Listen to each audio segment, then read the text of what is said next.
بەڵێ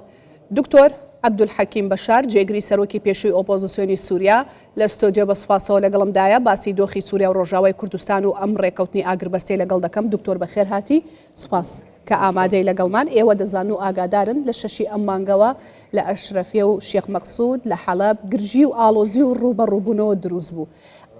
ئەمڕۆ بینیمان کە ئاگربەست ڕاگەنرا. چی ڕوویدا؟ مەبەستموویە باسێکی وێنە گەورەکە بکەین.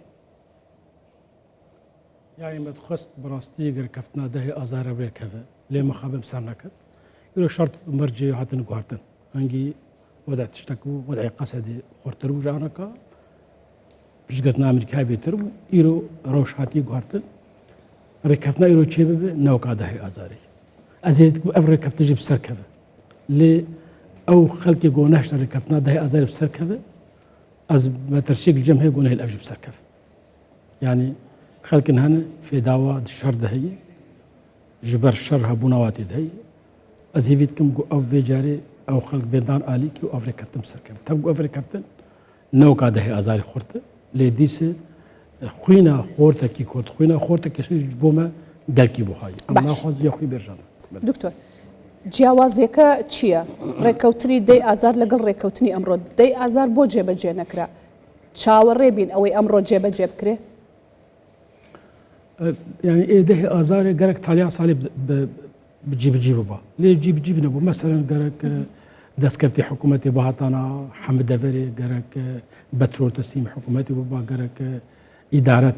بهاتانا حدفري ليه تشي نبو اخر امنا بجن يعني سبب امنا كم تفاصيل تشي نبو كما تشي نبو يرو ديس او تش علاج نبونا هبونا خلقي غريب بياني بس هبونا قنديلي خسابر كيه هبونا قنديلي بككي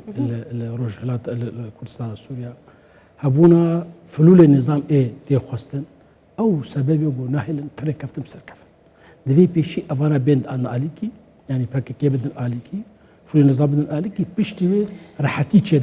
علاج احمد تشتي استا امريكوتني امرو تشي دبي ايرو ايه ازهيفيتكم لهين ما ترسي جماعي دلخوش بنيانا يعني دبي مرة هناك مرة الخوش لنا حطاب تالي او خلقنا هين نابدنا دكتور يعني من بقرنجي ازانم كزور راش كاوبين استا ريكوتني كراو بو اغربست امريكا بيشوازي ليكا دمشق بيشوازيكا مظلوم عبدي واجوي كردوه فرنسا بيشوازي عيد الخوش بين بانجام وبجي كردني امريكا وتتشاور ريبكين ايتر الشر كوتاي بيبي نا جارة ديجي عينة تشو جارة دهي ما هي دهي آزاري عينة ديس أمريكا بو وتركيا بو وسعودية بو وفرنسا بو وأوروبا بو وسوريا بو مزبعة بو ديس بسنك ديس أو خلق تناسك توبو رشبيني شما بس هذا مقوت هابونا قنديل لروج آفاي كردستاني هابونا فلو النظام أو حردو خلق سدما وناهلا تريكا في المساكن قنديل وباشماوي نظام دسالاتيان لدمشق زياتر استا او فلول النظام يرو الكدرين مخابر يعني كردستان سوريا قالك جي ولا بروبا جي اجتماعي با نجي خلقي بري كرد كشتنا وجنايا كردا كانوا بالدستي وا خلقا كرداتنا كشتنا فلول النظام دستي وا كرداتنا كشتنا بالدستي وا قالك تعدل كردا هاتي يرو بين يعني كردستان سوريا بيجي كتابه قال كتشكي غلط قالك جي ولا باريس زي كردستان سوريا جي قهرمانه بنجي كتاب سبي وبريارة شاوري دكري ام بيامه هي دمشق مظلوم عبدي دتشيت دمشق لقال احمد شرع كودا بيتو شاوري تشيبكين اوقات شي بلا بويه ام هيفيت بسركافت شي بلا بويه يعني ديس او سيناريو بري فانا غرمانه ديس دهمها ازاري او ركفت شيبو وما قشا شانازيك وكيف ما قشاهات وما قو هيدي وجار السرب يقافنا هذا حس جخم تشتك يعني بيجي نبو نا هيزن شغدار حكومتي بون نا ادارات حكومتي هات نسلات حكومتي نا تشتك جيبجي نبو كبر برسياره دمشق يا هسدا يكشد جيب جنبو لو ريكوتني دي ادار يعني خلق المستفيد انا اما ازبي تردخم دستي قنديل دي وهستي فلول النظام او سببا بجي بجنا باش لنيو ريكوتنكا برگەکانی ڕێکەوتنەکە شتی زۆری تیابوو بۆ نمونە من پێم خۆشە یەک دوو خاڵی گفتوگۆ بکەین مناقەشە بکەین تێکەڵکردنەوەی دامەزراوە مەدێنیەکان یەکێکە لە خاڵەکانی ئەو ڕێکەوتنە لە بەرگەکان لەگەڵ دەوڵەت ئەمە چۆنە دامەزراوەی مەدەنی لەگەڵ دەوڵەت پێکەوە ینی بەڕێوەبەرەتی خۆسەر تەواو کۆتایی دێ نامین يعني إيرو روج باعتبار دستور سوية دائمي تشين نبوي أفتشكي طبيعية قد سكفتي حكومتي ورا أفتشكي أنا تشيد بيمان نمرسومة يعني فرقة مرسومة بين درجة دركتية مرسومة جمهوري بله. أو مرسومة جخوا د دستور سوية دائمي ببينه و كيف خلق سوري أفتشكينا أنا كبيمانك أي بيمان عمري كم صار أم نظام أفريقيا كفت عمري كم صار نظام بله. هي في دارك حتى دستور السوري نحكي أو دستور أم بخوك أنجمان شمالي كردي أم يكار بكن جرنجة كيدش كل دولتين أم يكار بكن برنجة كيد بريفهن أف دولة ثانية ما في ملتي كرد زيدت شيء جو أنا قد مرسوم داتنا شو مرسوم استخدام ساتلفون بيوز بكم يتشندجي هين بيوستن بريف باسی مەرسومە کرد من شوێ و پرسیارم کرد یعنی یەکێک لە بڕگەکان لەنێو ئەو ڕێکەوتنا باس لەوە دەکات دەرکردنی مەرسومێکی کۆماریە بۆ دانانی دامەزراندنی پارێزگارێکی نوێ بۆ حەسەکە أو تعيين أويات تشكي اعتيادي لسوريا تمشي أنا كارم مرسوم تشيك محافظة كدين وبشتركي محافظين بشش محافظ نقلك يكيد شنو يناخن أفايا بجهيج في مرسوم يدن أبناء الدستور دي أفايا وقت الشكل كي توظيفة أنا مدير دزقها بتشار كار موظف كيف فدين كار راك کاتە تۆڵێ ئەمە کارێکی ئاساییە و هی حکوومەتەوە ئەی کات دەرکردنی ئەم مەرسومە بۆ دانانی پارێزگارێکی نوێ بۆ حەسەکە خاڵێکی کەی گرنگ تێکەڵکردنی ئەندامانی هەسەدا ئەڵێ بە شێوەیەکی فەردی و تاک نەک بە شێوەی کوتلە و گروپ بۆ ناو وەزارەتی بەرگری ئەمە چۆنە خۆ لە ڕابردووە هەسەدە داوای کردبوو کە بە شێوەی کوتلە بێتە ناو سوپاوە بەڵام ئێستا لەم ڕێکەوتنەیە دەڵێ بە شێوەی فەردی بل إنما قلت خوشك شرط ومرج هاتن قارتن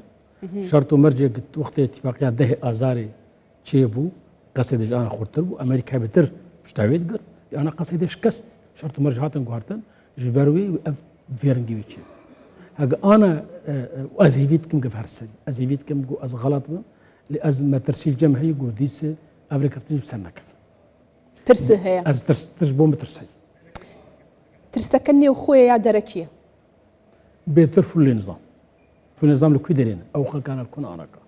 أو يجبر نظام معنا أو ضباط يمزن وهاتين الكي دارين بلام بس بي آرامي تشبه أو أنا قدرن زندانا بلكي نجوا حكمهم أبد بستنا أو أنا بلكي بروبلم كي كان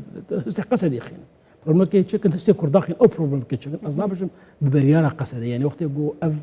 ركبت بسرك بنبريارة قصدي هنا خلقن هنا نافم سركفن أو خلقان يجوانا في النظام ذي أم جم خونه هيدا هاجم بخوازن أو ركفت بالسركف أوانه شوي حاجة دجيرة في نعم النبي بلا دكتور بيرمان نتشي وڵاتانی گەرنتیکار ئەمریکا و فەڕەنسا ئەی ئەمانە ڕۆڵیان چییە لە جێبەجێکردنی ئەم ڕێکەوتانە چکەوتم پێشوازی ده آذار عينت خوش كده ده آذار عين بأمريكا حاضر وصار توقيعي أنا جعينت يعني نفسها سيناريو فتقرر نفسها سيناريو تشتكي نهتين نفسها سيناريو ريكوتنا ده آذار أنا كخورتره خلقن هنا ناخوازن آرامی چه بالدفرا کردی ناخواز آرامی سوی کجا چه بخلقن هنا دفرا کردی ناخواز آرامی چه از نابجم قصده يعني از زلال بجم نقصده هنا دهنا للدفرا قصده جد دست وادنه نافن آرامی چه نماس آرامی چه بجانوات يقدر بريوات كيف زندانه جانوات يقدر جبروي او خلقنا دفيج دفرا كردستان سويا درك دفرا قصدي دكتور امانه كنا يعني آرامی چه به سقام گیری هبه لنا وشكا امانه كردن يا عربن انا فلول النظام السياسي تكررت كم قلت ناخذ فلول النظام او خلقين برجيم ربون خلقين تعتبر انا كالكرداكن او خلقي انا كدادقه سرواك هنا خلقين نخلقي كرد بس او تري اما باساوي دمشق حكومتي نوي سوريا بو اوي كدوخك بمشيوي بمينيتو نا يعني انا كبريار الشر نابج قصدي داي الشيء مقصود نقص الشر بريار داي لفرد نقص الشر دانا افخل كان بروبلمات شتك افخل كان ديس زي بيجي يعني از ناخذ قال كيف فكر افخل كان هاجر ارامي هبه جواز دانا داد قهد جبروا تاكي افخل كان دبنا ما ترسيونا ارامي بو سوريا وروسيا دفيج دفرا كردينا منا ابدا دفيج كرساسوي يجوانا مين قشت سيم رجيم برا داد قهي جن برا ام نجي ام خلقي كرساسوي جي شتاب جي خلقي قهرمان مجتمع ولا باريس جێی خەڵکی نیشتیمان پەروەر وڵات پارێزە قهرمان قارەمان لێ ئەو خەڵکی چەتەگ و بەرێ تعدەل کورداکردن و زڵم و زۆر کورداکردن مەسلەت چێخواری ئیرۆ ji حکوومەتێ مەڵتوبن دادگەه سەروانە بەکینە ژوا زندانی حياته خجار خجار بقدين يو هاتن دبرة قصدي أو بروبلمات شد كم بيتر كواتا أو قارماناني كتو باست كرت من بابي كما أو برسيارة كرت لسوريا والروجافي كردستان خونێکی زۆری دا بەرخودانی زۆری کرد شەهیدی زۆری دا تێڕوانینی ئێوە وەکو ئەنە کەسە چییە بۆ داهاتووی ڕۆژاوا و بۆ داهاتووی سووریا يعني طبعا انجمان نرينا كوي دي تاكوي او دي تنجي او بيمانا قفتو جو اقد بششين سايت شبو وثيقاكي او وثيقه ام بي ملتزم او وثيقه بتنرى انجمان الشمالي كردي ام جو هناك خارتك اجو كاد كل جو قفتو جو غرك شيب يعني ازم بحث كدول صار اخباريه اف مرسومه دكتي جالكي بيروزي سوريا نهتي افاكرن جبر صدو 10 سال عمري السورياي انكار بلاتي كرد صدي استدهات كان سوريا نبس انكار هات كان ديجينا جالك اجراءات يشوفينها بون حزام واحصاء الى اخره ايروروج جاري كمين سروك سوريا دي بيجي مرسومه كي زلال كهبونا كردا سوريا ولاتي جالك نتو هويا كردا زماني كردا سكولتورا كردا ثقافه كردا عيدا نوروزي افانا قش قافك جلجي جرنجي اللي سرتي افا كرن نت جرنجي اللي نبس افا باش دكتور بوما ترندشي خوست دكتور زۆر پرسیارم هەیە لەسەر ئەو بابەتە بەڵام کاتم کەمە ئەمەوێت باسێکی پەیامەکەی سەرۆک بارزانی بکەین تۆ ئاگادار بووی کە دوێنێ کۆبوونەوەیکی گرنگ لە هەولێر ئەنجامدرا لەگەڵ سەرۆک بارزانی و تۆم بەڕاک و مەزلوم عەبدی ئەمڕۆژ سەرۆک بارزانی پەیامی هەیە دەڵێ بگەڕێنەوە بۆ ڕێکەوتنەکان و بۆ گفتوگۆ بۆ ئەوەی ئاسایش و ئارامی و سەقامگیری هەبێت ینی هەوڵەکانی سەرۆک بارزانی چۆنە بینن يعني سەرۆک بارزانی باش نازەکەم قهرماني آشتيانية قهرماني گفتگوية قهرماني ديالوجي قهرماني جانح البشر جبرونا قلت نكوي هيد بجن صالة گفتگو نروجك شر يعني او قلتن قالك جارة قلتي او جيفين هوليري تشيكرن جبو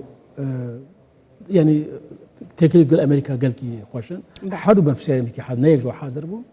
ومنظوم عبد حاضر جو بيجي دفي هون ركفتنكي بيكورين آشتيانه بتشك بسكيكا كردي چارسان بسكيكا كردي بسكيكا سياسية نچك دارية بسكيكا سياسية بحوار ديالوج چارسان زۆر سپاس دەکەم دکتۆر کە ئامادە بووی لەگەڵم سپاس بۆ شرۆڤەکانت دەست خۆش.